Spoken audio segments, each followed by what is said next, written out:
नमस्कार स्टूडेंट्स, मैं आज आप लोगों को कक्षा 12 की फिजिक्स पढ़ाऊंगा। कक्षा 12 की फिजिक्स में आज हम लोग एक इम्पॉर्टेंट क्वेश्चन पढ़ेंगे। वो इम्पॉर्टेंट क्वेश्चन है परिनलिका के स्वप्रेरकत्व की गणना, calculation of self inductance of A solenoid. माना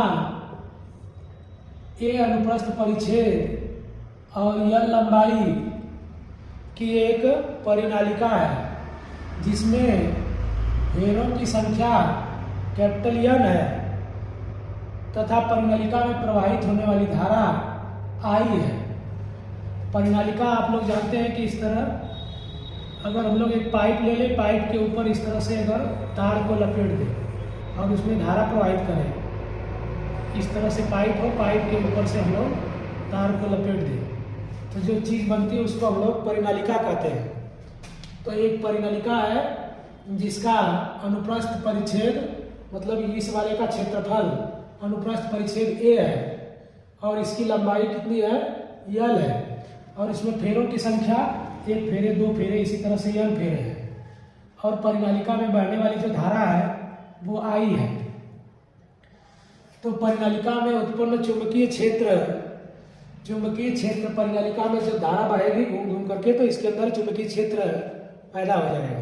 तो परिनालिका में उत्पन्न चुंबकीय क्षेत्र B बराबर μ0 Ni/L होता है। अगले चैप्टर का ये सूत्र है B बराबर हो गया μ0 Ni/L। जब चुंबकीय क्षेत्र जहाँ उत्पन्न होता है वहाँ पे चुंबकीय फ्लक्स भी उत्पन्न होता है। तो परिनालिका के प्रत्येक फेरे से बद्ध चुंबकीय फ्लक्स φ0, परिनालिका का कोई एक फेरा है, एक फेरे से बद्ध चुंबकीय फ्लक्स φ0 बराबर BA होगा, क्योंकि फ्लक्स का सूत्र होता है φ बराबर BA cos थीटा। यहाँ पे थीटा का मान 0 डिग्री है तो φ0 बराबर BA ले लीजिए। फिर हम लोग यदि कुल फेरों की संख्या परिनालिका में कुल फेरों की संख्या कैपिटल N हो तो परिनालिका से बद्ध कुल चुंबकीय फ्लक्स इसको φ मान लीजिए।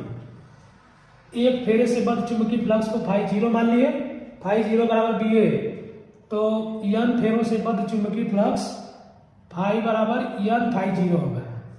φ बराबर कितना होगा, N φ0 होगा। अब यहाँ से हम लोग BA का कैलकुलेशन कर लेते हैं। B का मान यहाँ से रख देते हैं, ये हो गया आपका μ0 Ni/L और ये वाला A, तो φ0 का मान इतना आ गया।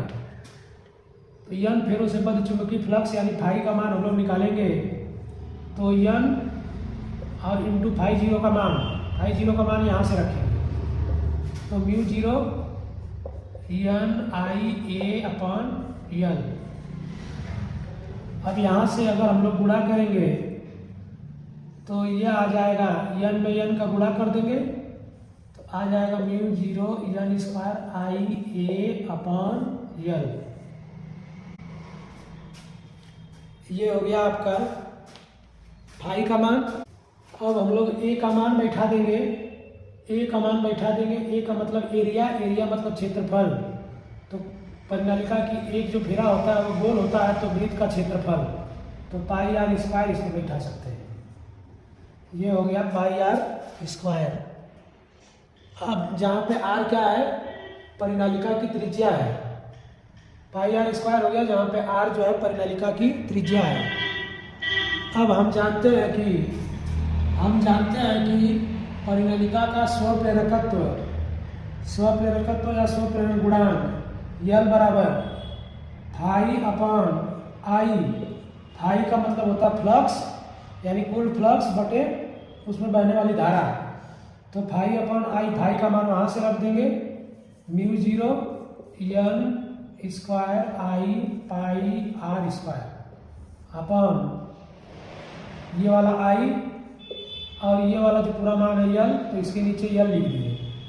यहाँ देखिए I से I खचाक हो गया तो बचा क्या, L बराबर μ0 N²πr²/L।